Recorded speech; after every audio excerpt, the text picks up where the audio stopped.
Amna says, when should the person who's given Qurbani mention his name and the name he wants to include in his sacrifice?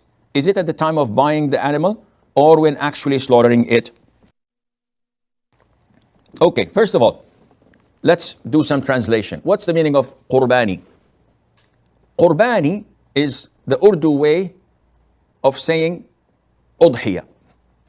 The Muslims, the Arabs, consider it as Udhiya because this is how it is described in the Sunnah and in the books of fiqh. Qurban is a sacrifice. It's an originally Arabic word, but Qurbani has nothing to do with the Arabic. So, but it's used in the subcontinent, and we explain it just for the people to know. So, Amna's question is this sacrifice for people who are not going to Hajj. So the Muslims are divided into two types: pilgrims who are going for Hajj and non-pilgrims who are the vast majority of the Muslims. Those non-pilgrims, it is highly recommended, sunnah mu'akkada, for them to sacrifice and to slaughter a udhiyah, a ram, or 1/7 of a cow, or 1/7 of a camel. So 7 can share in a cow, 7 people can share in a camel, and 1 person can sacrifice 1 sheep, 1 goat, 1 ram. Amina is asking about this ram I'm going to sacrifice. Is it permissible for me to include others in it? The answer is yes, providing those others are among the living who live under your roof. So if I have a big family and I have my children and I have my grandchildren, they all live under my roof, they all eat from the kitchen in the house, which I provide them food, or they may contribute, but it's the same kitchen that cooks the food for all. In this case, 1 sacrifice, 1 sheep, or 1/7 of a cow, or 1/7 of a camel, suffices for the whole entire family who live under my roof. As for the dead, I also am entitled to include the dead. So I include in my same ram the living under my roof and those who have died, such as my father, my mother, my grandparents, my uncle, my cousins. Now, when do I have such an intention?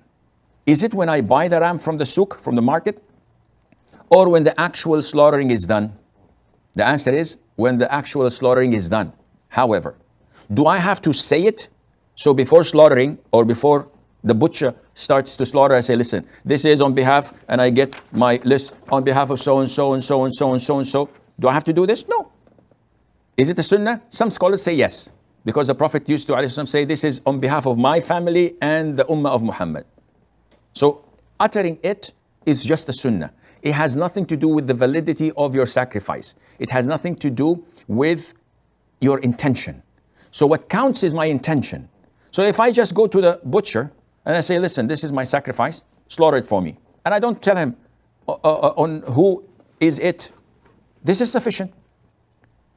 I don't tell him on who it is. This is sufficient. All what I need to know is that I personally know who is it intended for. And this would suffice, inshallah. I'd like to add, if I may, there are no callers, so I can afford that. A lot of the brothers and sisters in the subcontinent take it religiously upon themselves that slaughtering a Qurbani or the Udhiyah is mandatory upon each individual. So you see a household with 10 people living under the same roof, under their father's roof, and they insist on slaughtering 10 sheep every single year. And this adds a lot of burden upon them financially. And it is not part of the sunnah. The sunnah is to slaughter 1. This is sufficient and does the job.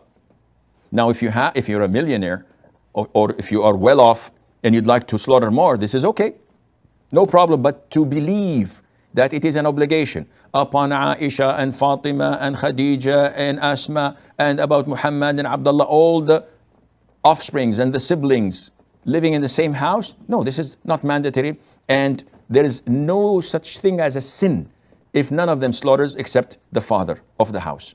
There's no sin at all. There is not even going against the sunnah. It's totally legit. So people could utilize the money elsewhere.